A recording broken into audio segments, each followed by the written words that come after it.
Football বিশ্ব দেখেছে পেলের রাজকীয়তা আর ম্যারাডোনার সেই ঈশ্বর প্রদত্ত বাঁ পা।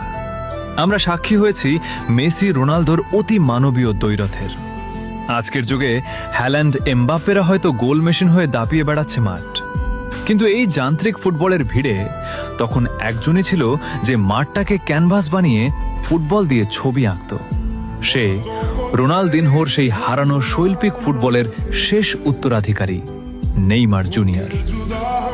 লোকে তাকে ট্রফি দিয়ে বিচার করে, গোল দিয়ে তুলনা করে, কিন্তু তারা বোঝে না নেইমার কোনো পরিসংখ্যানের নাম নয়।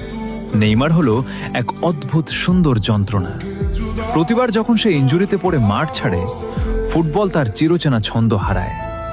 হয়তো মেসি রোনালদোর মতো তার হাতে ভুরি ভুরি ব্যালন ডিওর নেই, কিংবা এমবাপ্পের মতো গতি নেই, কিন্তু তার পায়ে যে জাদু আছে তা দেখার জন্য আজও ফুটবল প্রেমীরা রাত জাগে।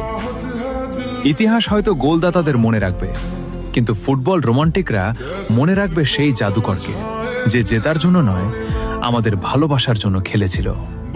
নেইমার, তুমি একটাই।